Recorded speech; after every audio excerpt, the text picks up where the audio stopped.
جیسا کہ سب جانتے ہیں کہ جب پارٹیشن 1947 کا جب واقعہ ہوا، پارٹیشن ہوا، تو اس وقت لاہور واز اے سینٹر جہاں پہ بھی آرٹ اینڈ کلچر جسے جہاں پہ ہمیں نظر آتی تھی چیزیں، جہاں شعراء تھے یا ادیب تھے یا آرٹسٹ تھے، تو وہ Lahore was the main centre. اور لاہور میں ہی 2 ادارے تھے آرٹ کے، ایک fine arts department Punjab university کا، اور ایک NCA جو اس وقت میو اسکول آف آرٹس تھا، اور وہ اس وقت انڈسٹریل آرٹس کا ایک اسکول تھا. اور جبکہ فائن آرٹس ڈپارٹمنٹ ایک یونیورسٹی کا ایک حصہ تھا. شروع میں یہ صرف لڑکیوں کے لیے سمجھا جاتا تھا کہ یہ مضمون فائن آرٹس صرف لڑکیوں کے لیے ٹھیک ہے، کیونکہ ایک شاید نازک سا ڈیلیکیٹ سا آرٹ ہے، تو شاید یہ اس کے لیے ہی صنف نازک کے لیے ہی موضوع ہے.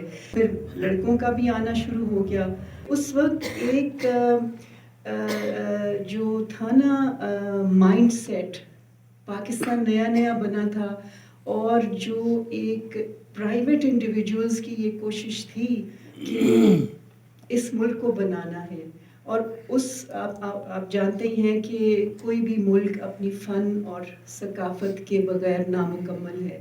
تو یہ پرائیویٹ انڈیویجولز نے بہت بھرپور طریقے سے اس کو سراہا، اس کی سربراہی کی. آرٹس کاؤنسلز بنی لاہور میں، اور پھر جو تھا فائن آرٹس ادھر ایک طرح سے، چونکہ وہ ایک یونیورسٹی کی لیول کا تھا، یعنی ماسٹرز شروع ہو گیا، تو پھر اس کی ایک اور طرح سے اس کا ایک رتبہ ہو گیا.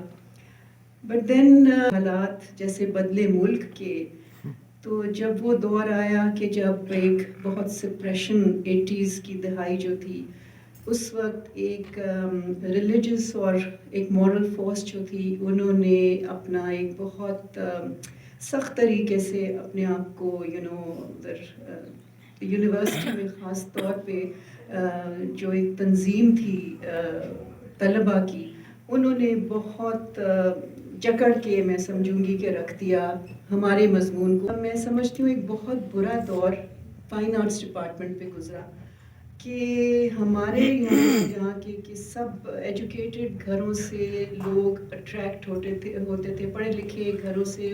ان کی یہی خواہش ہوتی تھی کہ ہمارے بچے، ہمارے لڑکیاں یا بیٹے اگر وہ آرٹ، تو وہ پنجاب یونیورسٹی جائیں، کیونکہ وہاں ایک بہت اچھا ایک ایکیڈیمک ماحول تھا اور صاف ستھرا سا اور اس طرح.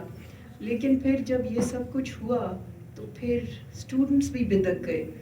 ہمارے یہاں جو ایک پہلے کریم آتی ہوتی تھی وہ آنی بند ہو گئی، اور دے ہیڈڈ ٹورڈز NCA بھی گزرا اسی دور میں سے. لیکن چونکہ وہ فیڈرل گورنمنٹ کے انڈر تھا، تو وہ ڈائریکٹلی اس طرح اثر انداز نہیں ہوئے جیسے کہ پنجاب یونیورسٹی ہوئی، بیکاز آف دیٹ اسٹوڈنٹ کی جو ایک تنظیم تھی جس نے بہت حد تک کنٹرول کیا ہوا تھا ہر ڈپارٹمنٹ کو، یعنی کہ ایڈمنسٹریشن کو بھی.